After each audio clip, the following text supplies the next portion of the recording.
प्रणाम आत्मीय भाइयों एवं बहनों। आपको सफल दाम्पत्य जीवन के मौलिक सिद्धांत लेखक पंडित श्री राम शर्मा आचार्य की पुस्तक पढ़कर सुना रहे थे। इसी क्रम में पिछले वीडियो के क्रम में आपको आगे पढ़कर सुनाते हैं।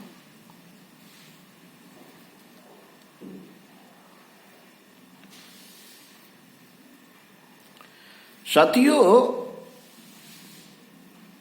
पति पत्नी के लिए घर गृहस्थी के संचालन के लिए मेहनत करता है, उपार्जन करता है, कमाई करता है, श्रम की तरह, मित्र की तरह स्नेह सहयोग देता है। इसी प्रकार वह कितनी ही भूमिकाएं निभाता है। पत्नी भी माँ की तरह उसकी सेवा करती है, भोजन पकाती है, खिलाती है और पुत्री की तरह उसके सबल पौरुष की छाया में सुरक्षा पाती है। वह मित्र की तरह कठिन समय में उसे धैर्य बंधाती है और सहयोग देती है। यह पवित्र सेवा परक, स्नेह परक मैत्री परम सुख देना व पाना ही दाम्पत्य का सच्चा सुख होता है। अतः उस आकस्मिक आसक्ति को शारीरिक परिचय की सीमा से आगे बढ़ाना बहुत आवश्यक है।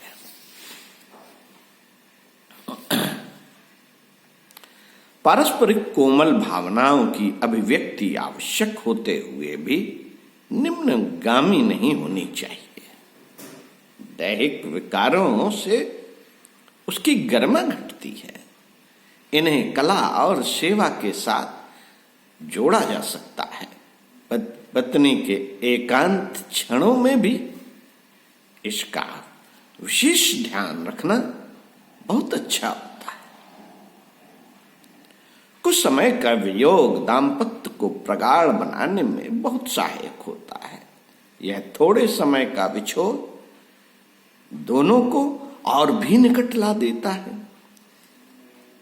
साथ रहते रहते एक दूसरे की भावनाओं और उपयोगिता को समझ पाने की स्थितियां प्रयास करते हुए भी कम हो जाती हैं, जितनी एक दूसरे से दूर रहने पर उत्पन्न होती हैं। वह होते तो ऐसा करते, अमुक कठिनाई हम तक नहीं आने देते। यह कितना सूना हो जाता है उनके बिना। ऐसी बातें प्रायः पत्नी को पति के दूर होने पर अनुभव होती हैं। वही पति जिसे साथ रहते समय पत्नी के कामों में कोई न कोई नुक्स नजर आता था, उसके थोड़े दिन मैके चले जाने पर अनुभव करता है कि पत्नी के होते उसे कितना आराम, प्रेम और सुख मिलता था। यह विछोह एक दूसरे को समझने में भी मदद करता है। ऐसे विछोह के अवसरों की इस उपयोगिता को समझते हुए जब पत्नी मैके जाने की इच्छा करे या उसके माता पिता आदि उसमें लेने आए, तो पति को उन्हें निराश नहीं करना चाहिए। साथियों, प्रायः ऐसा होता है कि पत्नी अपनी शारीरिक अस्वस्थता, मानसिक उलझन और अन्य किन्हीं कारणों से पति द्वारा चाहे गए व्यवहार या सदा की तरह किए जाने वाले व्यवहार से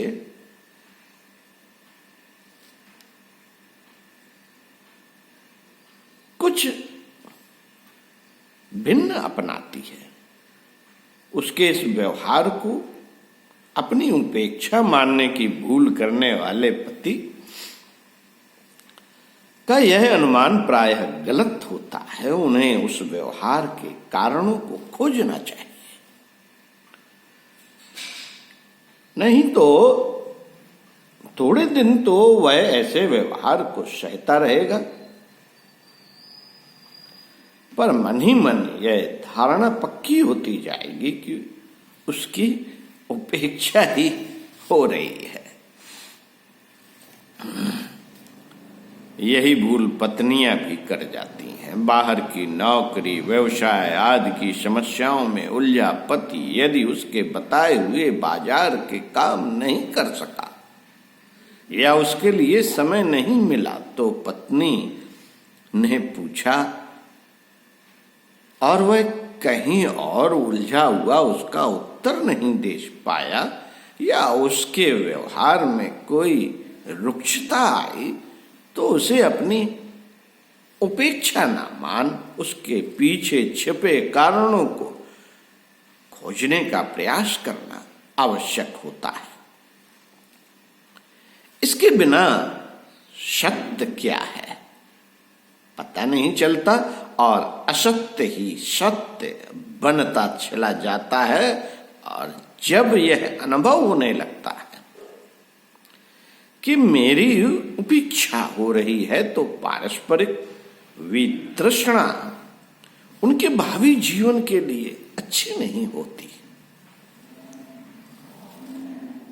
संपूर्ण समर्पण की जो बात दाम्पत्य जीवन के लिए आवश्यक मानी जाती है वह वास्तव में अपने अहम का नियमन करने के अर्थ में ही सही ठहरती है।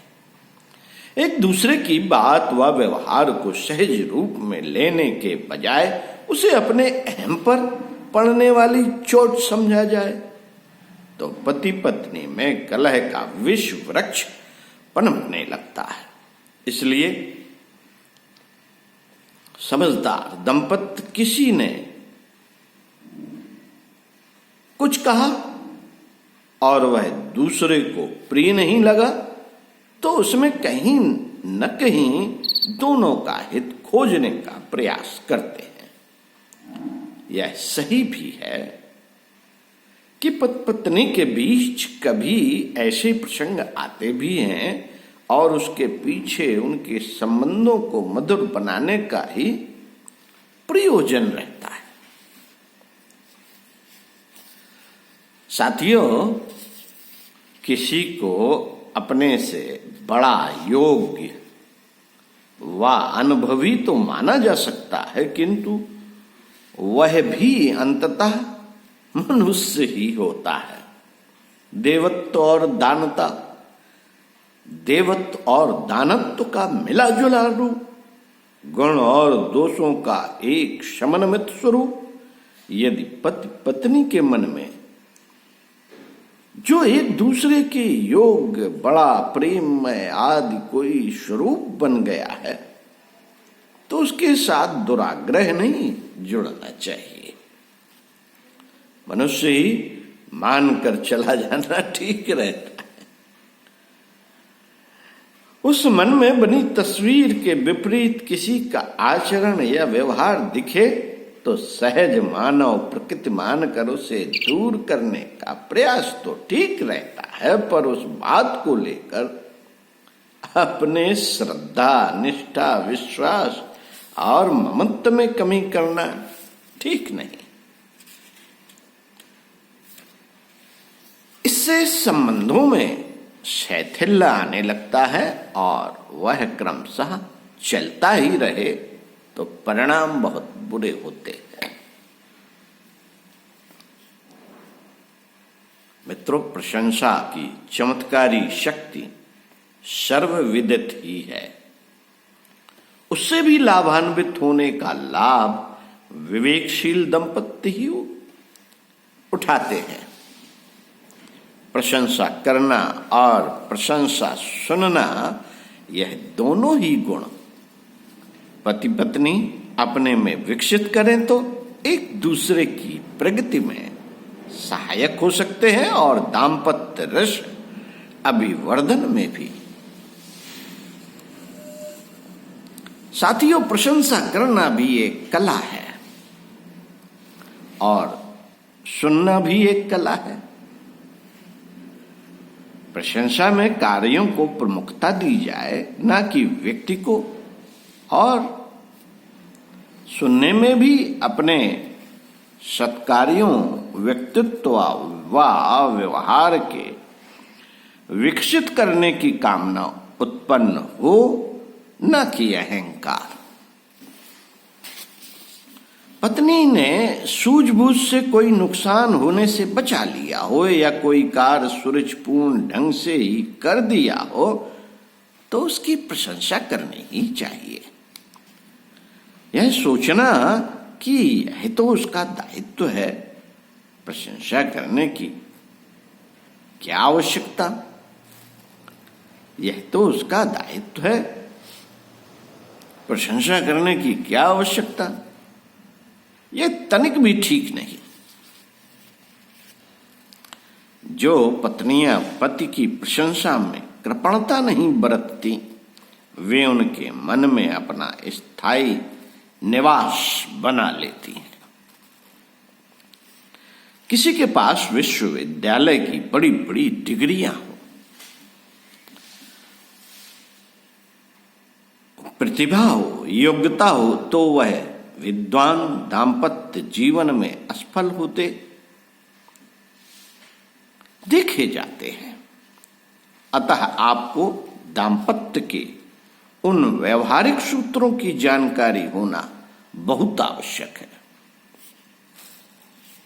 पति पत्नी के बीच में जो अपनेपन का भाव होता है वह प्रायः पारस्परिक शिष्टाचार व औपचारिकता को विस्मृत कर देता है। यह कुछ दंपतियों के लिए, जिनमें गहरी समझ और रुचि स्वभाव का साम्य उत्पन्न हो गया हो, के लिए तो ठीक हो सकता है, किंतु इससे पूर्व की स्थिति में शिष्टाचार व औपचारिकता का यथासाध्य निर्वाह अच्छा रहता है। इसके निर्वाह से दूसरों के लिए और बच्चों के लिए भी अच्छा रहता है। सभी इसका पालन करें तो लाभ ही होगा, हानि होने की संभावना नहीं है। कभी कभी यह शिष्टाचार और औपचारिकता का अभाव दूसरे लोगों के सामने पति पत्नी के अपमानित सा होने की अशोभनीय स्थिति उत्पन्न कर देता है।